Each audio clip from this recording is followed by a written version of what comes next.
Was Joe Biden's cognitive decline diagnosed or undiagnosed?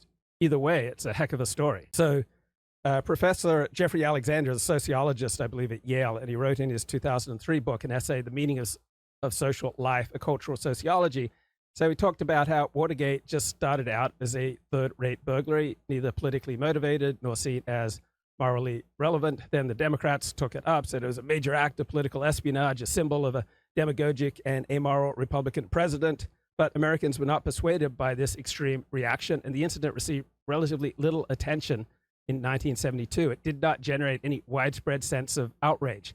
Now, with Joe Biden, the majority of Democrats did not want him to run for a second term. So his run for a second term was an installation by the elites. So now the elite outrage of Joe Biden is following up on the disgust of the majority of Democrats for the past few years.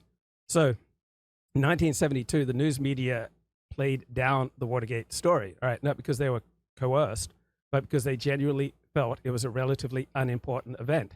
So how did the perception of Watergate change, right? So Watergate itself was relatively inconsequential, and it wasn't a new collection of facts that changed the perception of Watergate.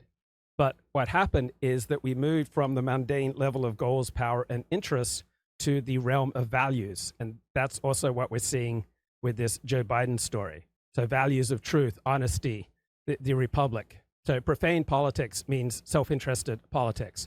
But sacred politics, right, is the realm of beautiful and the good and the true and the holy versus that which is dangerous and dark and bad for the republic. So we've now entered the realm of righteousness, and there needs to be some sort of ritual by which the public can feel cleansed of the disgusting, infectious nature of the lies that are threatening to pollute our republic coming from the Biden White House. All right, there needs to be some sort of ritual and purification process so we can move from the structural, the profane, and the impure back to some kind of symbolic, sacred, pure center of society. So we might get televised hearings asking, when did Biden's aides know that he was infirm, frail, senile? When did they know it, right? And how did they help cover it up?